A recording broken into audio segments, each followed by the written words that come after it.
Welcome to the Future Media Podcast. I'm Ricky Sutton. And I'm Alan Chappell. And this podcast goes deep into the collision of big tech and the future of the world.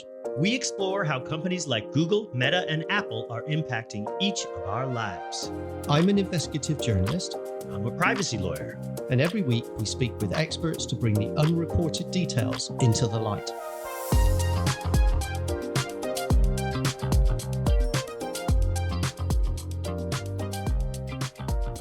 If you're not paying for the product, you are the product. It's a line we've all heard 100 times, but in an AI-powered world of constant surveillance, it's never really felt truer or more scary.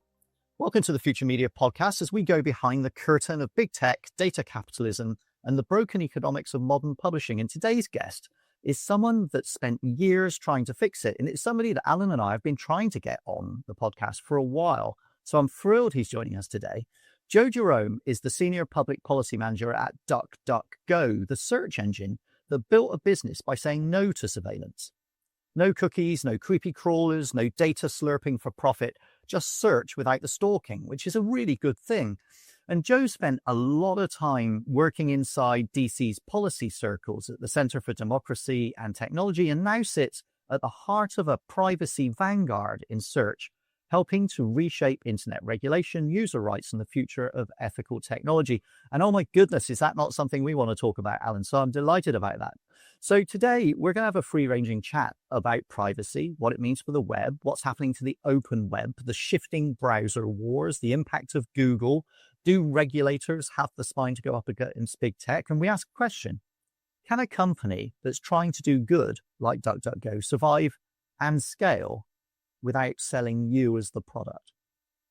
So there you go. That's how I'm setting it up for you today, Joe. Joe, thanks for coming. Really appreciate it. Tell us a little bit about yourself and what you do there. Thank you so much for the invitation to come on board. I've been an avid listener for a while, so here's hoping you guys don't stump me with any too tough questions. Thank you for that kind introduction. I mean, I really, I always describe myself as a recovering lawyer. I was a privacy lawyer, and that sort of explains how I end up at a company like DuckDuckGo, where, the company's brand and mission is about raising the standard of trust online. So if, you're a privacy advocate or a privacy lawyer, it's a great place to end up because, I get to work at a company that's, mission and business model actually aligns with, I think, some deep-seated ideologies that I have. And, it's been fantastic to sort of get, a firsthand exposure to a company like this. I've previously worked in other companies, and, I very much come from a background where I worry about privacy being compliance. And that really is not what DuckDuckGo thinks about privacy. At DuckDuckGo, everything that we do is about trying to sort of deploy technologies in a way that can be privacy protective, respect our users, and then, I think we'll talk about this, ultimately still allow folks to make some money. But, core to all of that is constantly expanding the level of protections that we offer. So, I think people tend to think of DuckDuckGo as a search engine company. We offer private search, but I'd love to talk about this a little bit more. We increasingly think of ourselves as a browser company, and we offer just sort of a suite of different tools that extend beyond search. This includes a browser. This includes all sorts of tracker protections. We now offer a subscription service that offers a VPN and sort of identity theft protection, as well as sort of the ability to get rid of some of your data from data brokers all over the place. And so the company really is thinking about, like, as we move into different product lines and verticals, like, how do you do this in a privacy protective way? And that starts with search, it extends to browsing, and increasingly, it will include artificial intelligence. Sounds like you're trying to give the grubby web a kind of scrub down. Yeah, trying to clean it up. Well, that's a nice thing to say. I think we view ourselves as offering an alternative to existing business models and existing practices that have really been exploitative, and particularly been, I think, in some respects, anti-user. We have a tremendous amount of technical infrastructure that, it is designed to track and sort and put people into filter bubbles and offer them content, I wouldn't say it's tailored to their interests. It's what people think is the easiest to make a buck off of people and manipulate them into doing certain things. Yeah. And so from our point of view, we offer, I think, real personalization because we're offering the internet sort of unfiltered and not as other privacy invading companies try to present it to folks. Which is really interesting because I think that's the internet that everyone signed up for, but it's not entirely the internet that we got. Okay. And so yesterday I was on stage with The Guardian at South by Southwest, and we were talking about an interesting trend that we've both spotted independently, which is a sudden rise in paying subscriptions from people that want to access independent media. Okay. So it's because of the trust crisis. And the moderator said to me, Ricky, what do you think about trust? And I said, no, let's ask the audience because we've got an audience right here. Let me ask the audience, please put your hand up if you feel that you trust the content on the web. And no hands went up. And I said, put your hand up if you don't trust the news you get on the web. And lots of hands went up. Okay. And that's obviously really alarming for the news industry. And my feedback to them was, that's because the news you get on the internet through some browsers is not the news that was written. You've got somebody else acting as a gatekeeper or an editor before the news gets to you. They're feeding you the thing they want you to have that sells the most ads. And that's not always the thing you trust most. And as a result, we get a collapse in trust in the media. But the media is not the cause. It's the intermediary. It's the middleman. And so I'm thrilled to hear that your view is that we can take that away. What do you think is the cause of this surveillance capitalism era? Is it the desperate search for advertising? Is it money? Is it power? Is it data? Is it the AI chase? How would you stack rank those things? Well, can't it be all of the above? Well, yes. Look, I think the answer, and I should say that I'm based in the United States, so the United States has a particularly cavalier or laissez-faire view of privacy and consumer data protection sometimes. Look, I think I remember what the internet looked like before there were banner ads, and it was very much a free-for-all and an amazing opportunity to find all sorts of incredible information at your fingertips. And the introduction of cookies and the introduction of monetization strategies, I don't think are bad things, but I think they unlocked or unleashed a whole bunch of really, aggressive data exploitation and collection habits that were misaligned with, I think, what is good for users. And so I think we're really, when it comes to whatever we mean by surveillance online at this point, we're really facing years and years of just sort of a deficit of misaligned interests, everybody talking past each other, and I think data or power in the form of data and lots of money accruing to certain players and not other players, and then everybody trying to get a slice of the pie. And the problem with all of that is that, I think for a lot of folks, they were sold a false bill of goods. And I think that's certainly been the case of a lot of large technology companies who, have constantly sort of made promises to publishers and others about this is the type of thing you need to do to rise up in the rankings and get more clicks. I am not an SEO, search engine optimization expert, but the fact that has become an industry in and of itself, presents sort of, I think, again, misaligned interests and real problems for establishing trust online.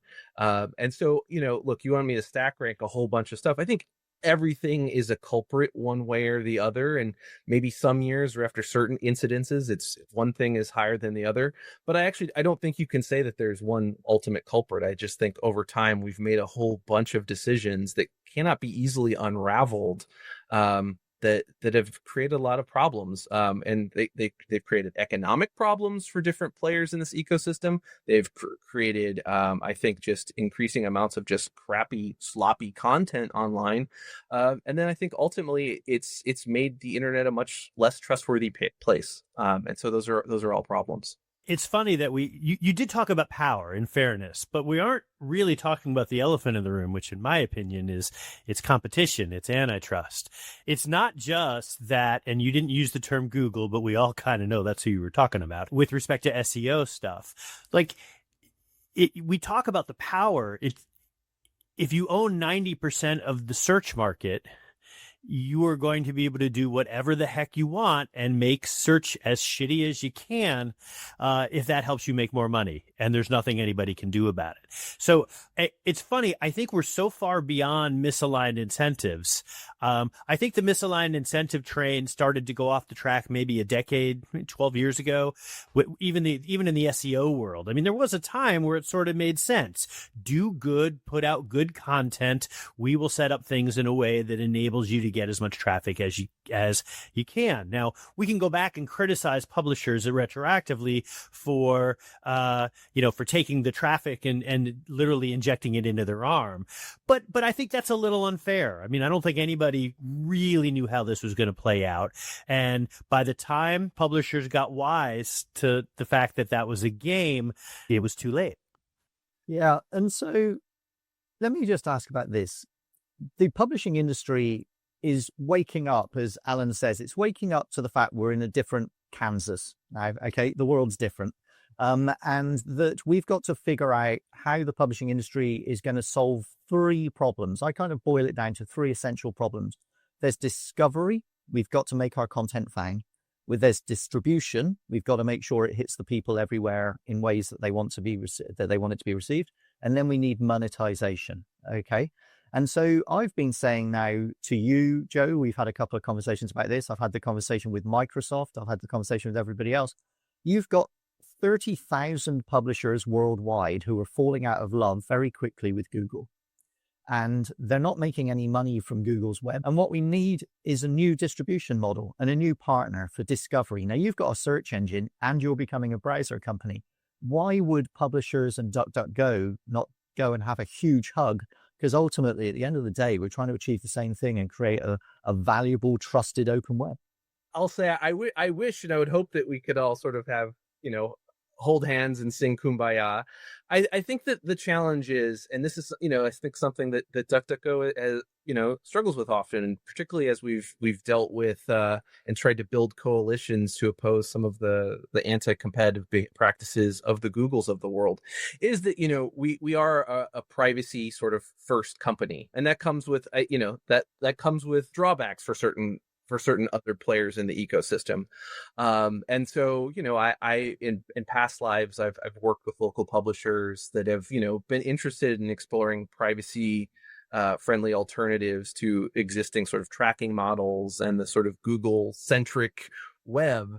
But at the end of the day, what they're looking for is an alternative to Google, not necessarily a more pro privacy view on things. And I think that is one area where we may just have to agree to disagree, because, the fact of the matter is, we offer contextual advertising and private search, and, the amount of information that we have available to us is frankly, far limited compared to, what the Googles of the world get. But also, I think, increasingly AI companies. And, I can't say I speak on behalf of publishers, obviously, but from afar, I understand that publishers want to know more about their audiences. And if you're in sort of the walled gardens of the New York Times or other sorts of, I think prestige publications, you want to have a sort of relationship with your users that might be perfectly acceptable, but probably doesn't necessarily comport with the types of privacy protections and privacy perspective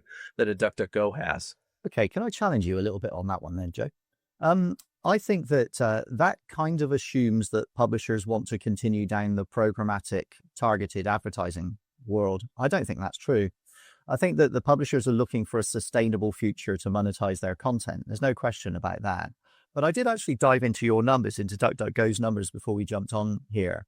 You're a profitable company. You're a profitable company by selling advertising based on contextuality, right? Every publisher I talk to has tons of information about contextuality because they write in very clear niches, massive niches. The idea of moving away from targeting the individual to targeting the content is actually a preference. I don't think that they're going to be opposed to that. I think that perhaps there's a little bit of Swahili speaking French to people here. I think there's a difference in context. I think that there actually may be a middle ground here if we can find a way to translate. I guess my question back to you is, at the end of the day, what do you think publishers need in terms of information from their users. Because, I think that's just an area where when we start talking about, someone always described to me, it's not necessarily targeted ads, the big privacy violation. It's the attribution, measurement, all of these things that really help advertisers know if they're getting any bang for their buck. That really opens the door to a whole host of privacy concerns. That's an issue that like DuckDuckGo has had to sort of confront firsthand. We've had to sort of deploy our own sort of bespoke private advertising. And a lot of that is just, ensuring the integrity of the ads that we're delivering, less that, and that by itself, I think raises all sorts of like data processing and data flow issues that just challenge privacy. Well, I'll answer that like this. I think the publishers have a lot to learn from the way that you've done it. And I think that the publishing industry is ready to leave programmatic as a model behind, certainly the more progressive ones. It's an interesting thing, Alan. We've spoken about this before, but it came up yesterday on stage with The Guardian. The Guardian were talking to me about, more than half of their income now comes from voluntary subscriptions by people paying voluntary sums to fund journalism. And then another 28% of their revenue comes from philanthropic interests that want to support open journalism. So it doesn't have to be a full bore advertising model. There are other models out there for advertising against premium content that I think we have no choice but to explore. I think we're just in a brave new world. I'm fascinated to explore it. Well, I hope so. I guess I just, we will see. And we will see how artificial intelligence and generative AI impacts the advertising market and ecosystem. I think there's a lot of unknowns. I was just sort of curious in terms of the DuckDuckGo approach. So you probably saw today that the Competition and Markets Authority has closed the case file on the Google Privacy Sandbox. Google has agreed not to move forward with seemingly most of the Privacy Sandbox tools. I'm curious, do you see this as a new chapter for privacy-enhancing technologies, or are you seeing this closer to wow, this just isn't going to really work at scale in an ad setting? So I'll play the cynic here and say that so much of, I think, the rigmarole around Google's Privacy Sandbox was just an exercise in keeping regulators at bay and spinning up efforts in an effort to look like you were doing a whole bunch of stuff. 100%. Yep. Now that's over. So, your point about this being a new era, I think this is a new era of Google's back to just doing its own thing. And increasingly, I think some of the stuff that it was spinning up in an effort to try and look good to regulators, or, avoid things they don't really need to worry about so much anymore. Yeah, I think if there's one message that comes out of the search remedies decision, it's that. And I think if you read some of the tea leaves in the ad tech remedies decision, my sense is that the ad tech case is really following the same pattern as the search case, where you get a strong liability opinion as that Google has done a lot of things badly. And once you start talking about remedies, I think the judges get a little bit of cold feet and are afraid of hypothetical horribles being fed into their ear by Google, and they roll stuff back. And look, I work on U.S. policy, so my understanding of how the CMA works, or certainly how the European Commission works, is limited, to say at best. But I also think that they take signals from what's happening in the U.S. And if we have seen over the past 5 years, I think a large effort to try and restrain Google, I think that, unfortunately, the tides might be turning a little bit there. Yeah, so let me react to a couple of those things. So I kind of agree with the CMA. I mean, one of my frustrations was you can't put your flag out there and say, we're the worldwide arbiter now of third-party cookie deprecation in Chrome. Because that's effectively what the CMA did, 4 or 5 years ago, to the point where Google even agreed to make whatever they were going to commit to worldwide.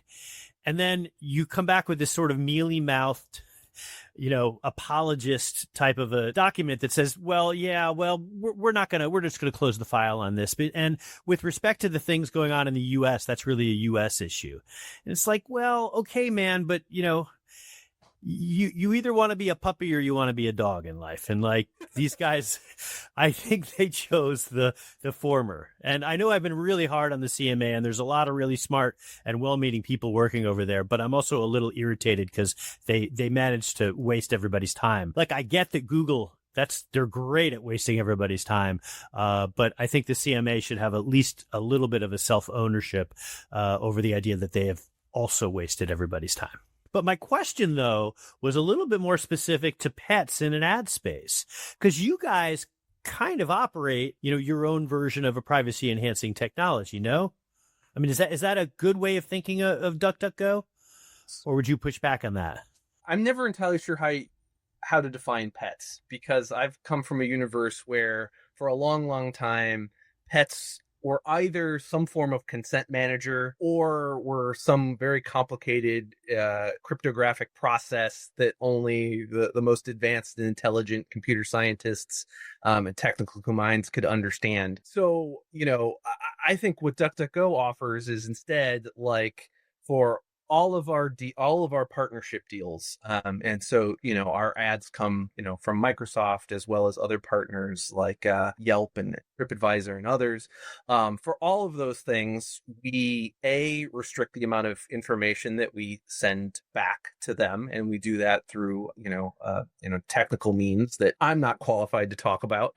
But we also, do a lot of sort of, I think, basic contractual work around that, saying, we restrict onward use of data. I don't know if any of that stuff classifies as the sexy type of pets that people spend their time at privacy conferences talking about. But, that's sort of our thinking with respect to ads. That makes sense to me. It's interesting to note that I think the one thing the three of us can agree with, at risk of putting words in both your mouths, but I'm going to run with it, is that really the play here is a purpose limitation, a data minimization, and a data retention play.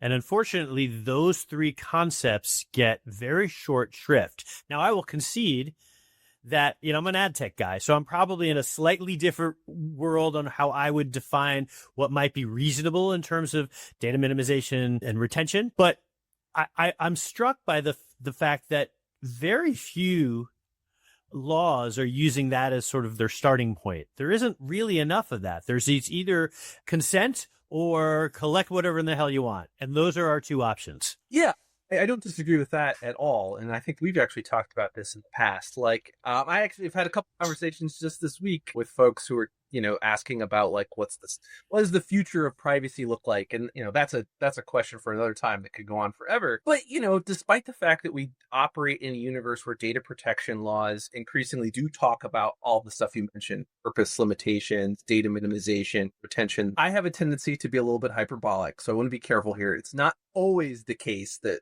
regulators and folks go directly at these things. But my sense is that largely those are the types of regulatory requirements that are harder for regulators to meaningfully police. And, that makes sense. Like it takes, enforcement time, energy, resources to argue with companies about like what is a reasonable retention limit and what is reasonable data minimization. And I think this conversation is a good example of that. You and I probably disagree on what that means.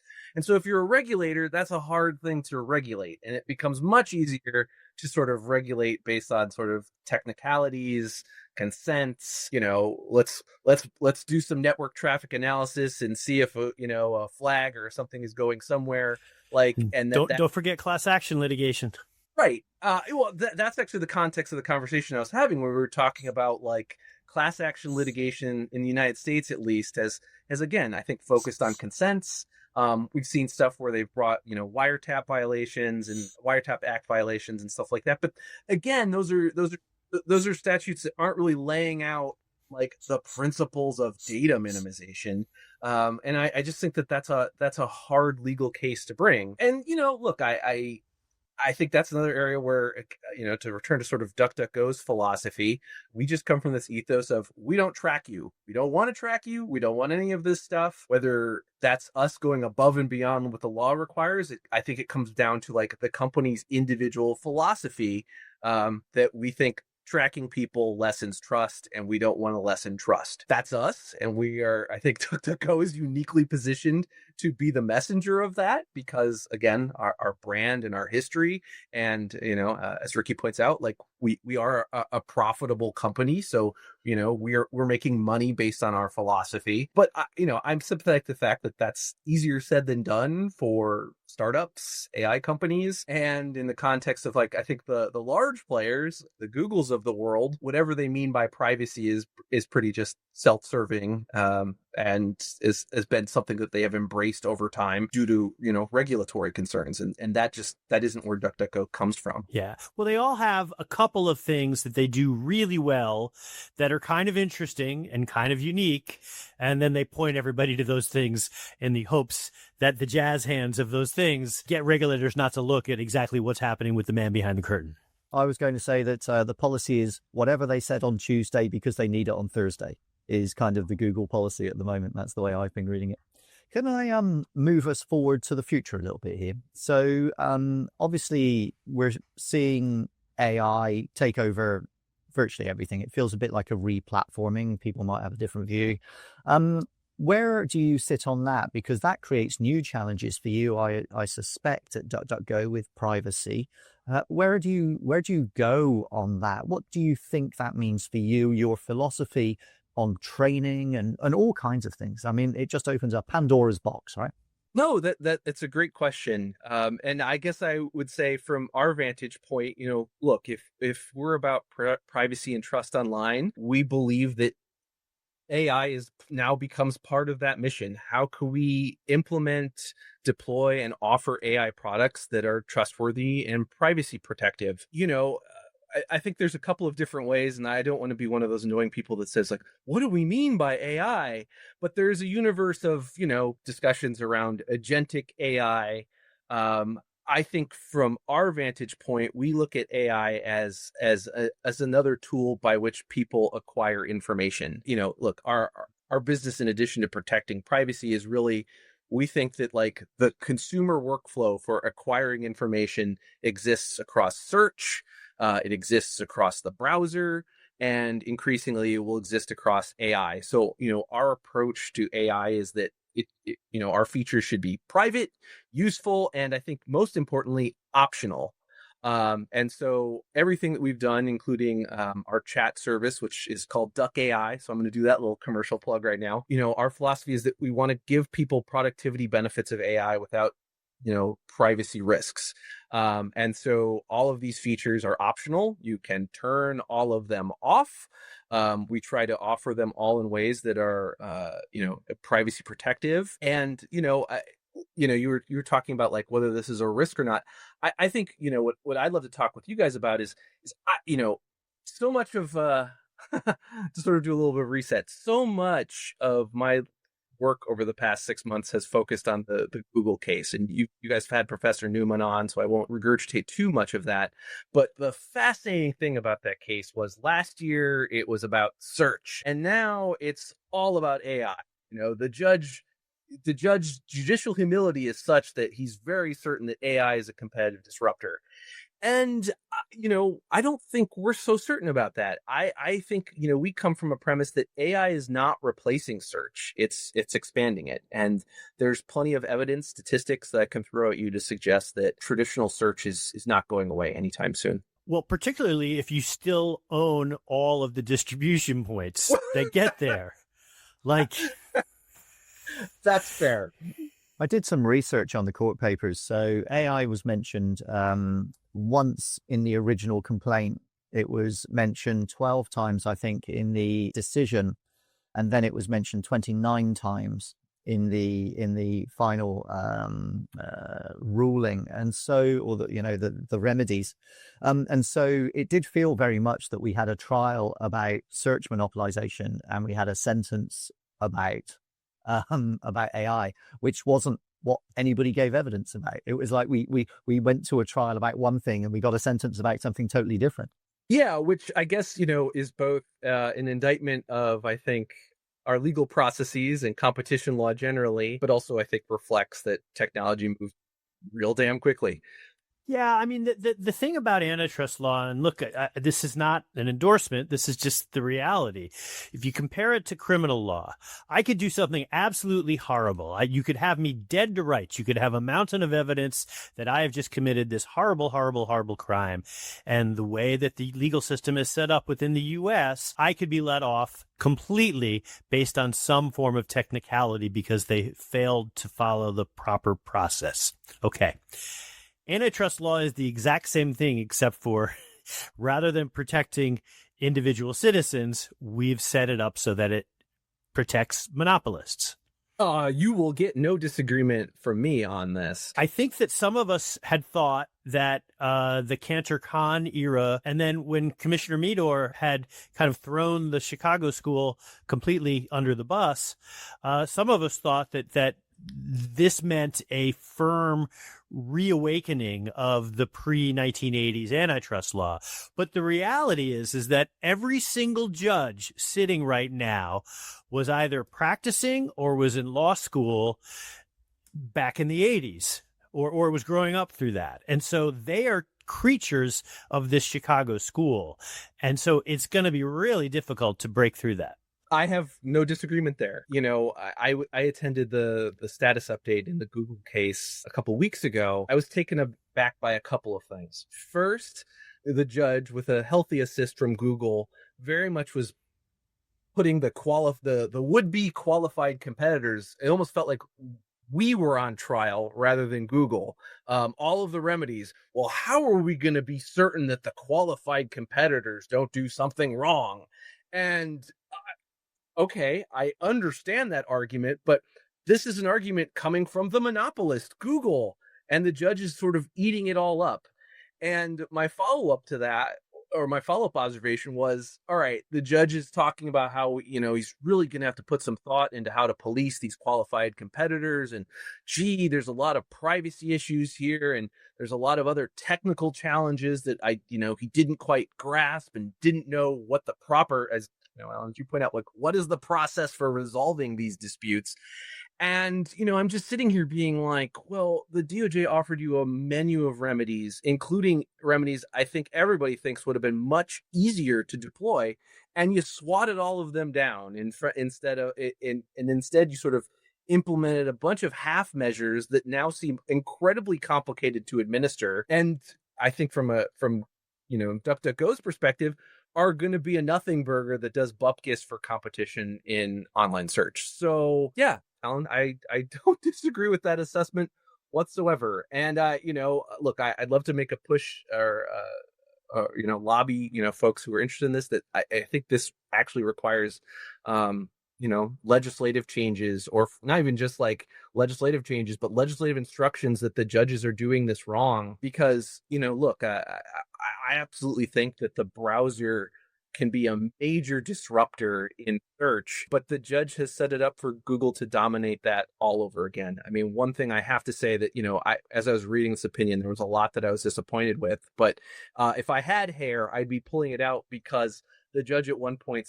refuses to impose self-preferencing restrictions on Google. I mean, this was just honestly, and I'm trying to be as respectful to a federal court judge who's far more intelligent than I am, just mind-boggling. His logic is divorced from reality. Like, I want to quote this line because it's been burned in my head for like a month now.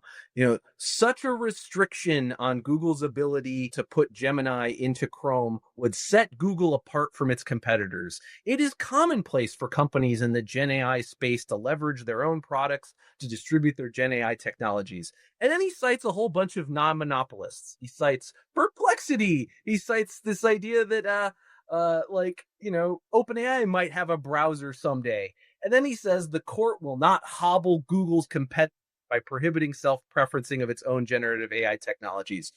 Well, what are we doing here then? If this is all about search, and now you're going to let a giant flashing Gemini button into Chrome, which was announced, literally a week after this decision comes out, you've done nothing to unlock competition. And, maybe we I disagree with this, but maybe we don't think that there's going to be tons of competition in search. But the judge just said we're going to have tons of competition in AI, but he's handing the keys of the kingdom to Google. And, I'm raising my voice because as I read that, I was just, you're placing all of this faith in artificial intelligence companies to be disruptors, which they can be, but they are still going to face massive structural and financial disadvantages vis-a-vis Google. This idea about paying for defaults, our argument has always been that if Google can pay anything, it's a de facto exclusive default because Google can just pay more than anybody else. And this is not antitrust law. So I feel like I'm never sure how convincing of an argument this is. But this idea that all of these AI companies, just saying, are highly capitalized, they're going to have to put all of their chips into, winning defaults. And then, that's money that they can't spend on R&D and to actually make their AI products more innovative. And that's a disadvantage that Google just doesn't face. So my frustration, I think, is audible at this point. It's too early to say this, but my unsolicited advice to DuckDuckGo is don't spend a lot of time and effort trying to be a qualified user of Google search data.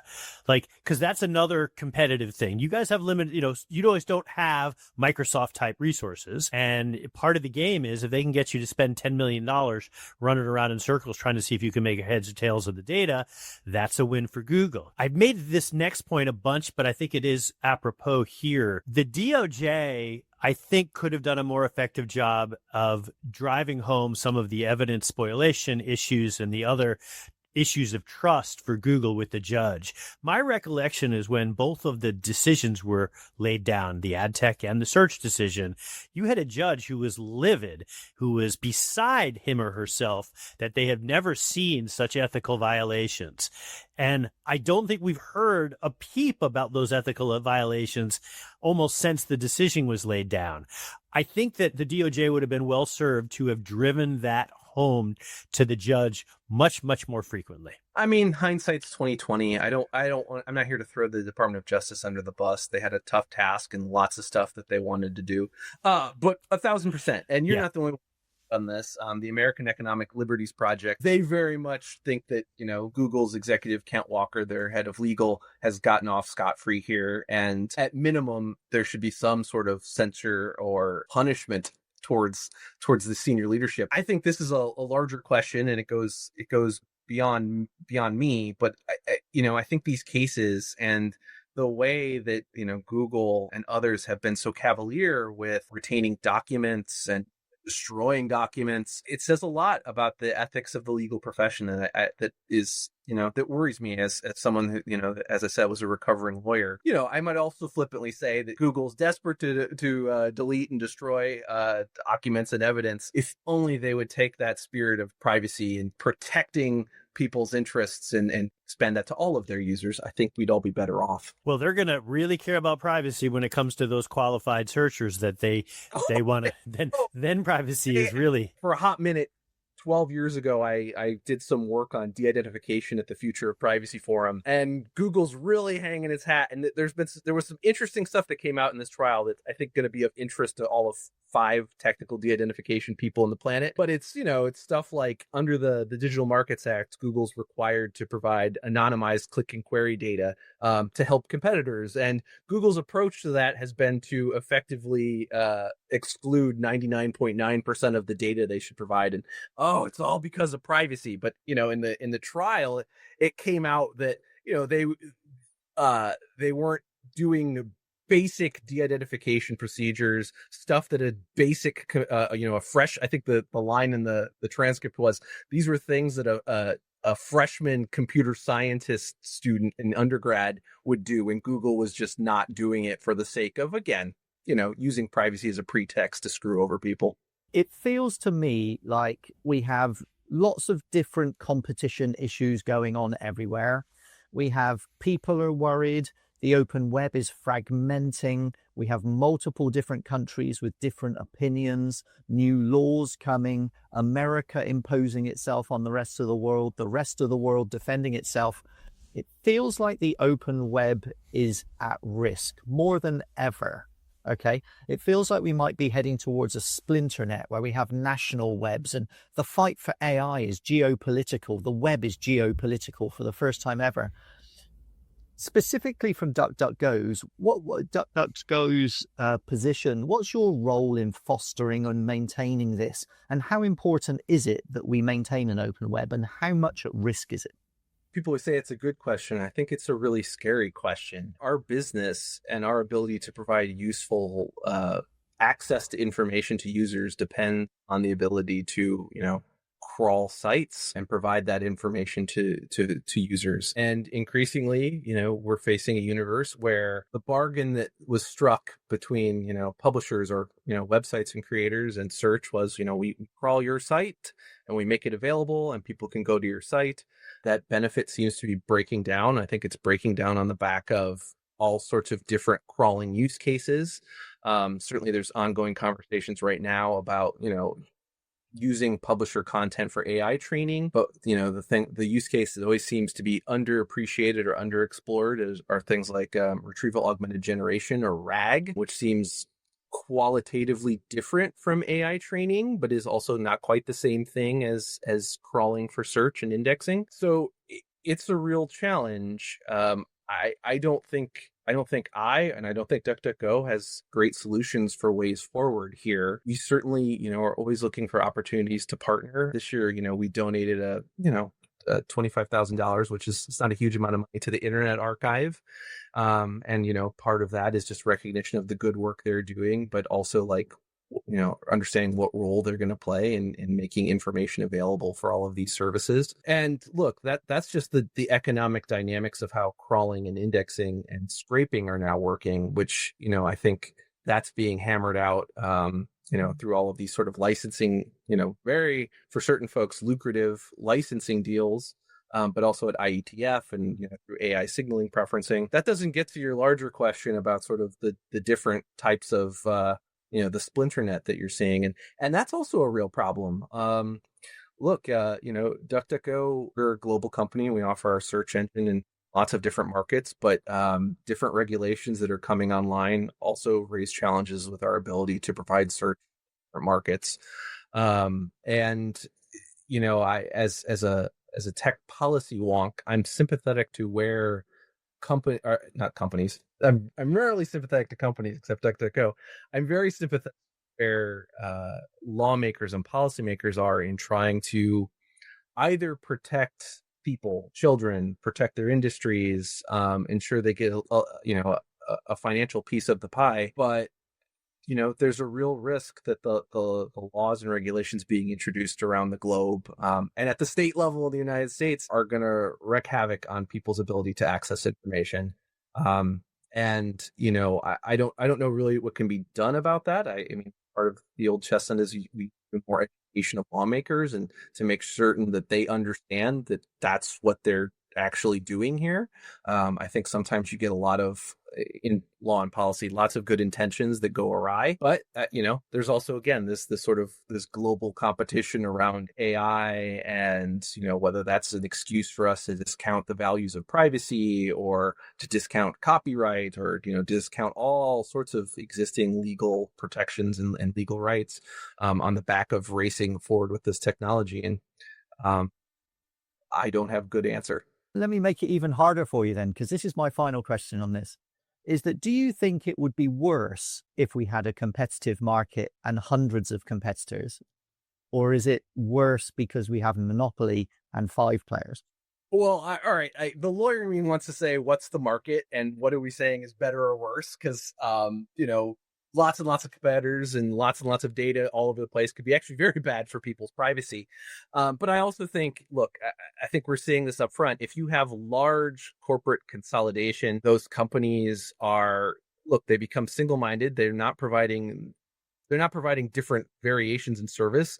And I think we also face the reality that they become very susceptible to demands from governments because they become the gatekeeper and the conduit by which people are accessing information. And if there's only one of them, you only got to shut down that one, sort of choke point, and you've done a lot of damage. So look, I think competition in all markets is generally good. It leads to innovation.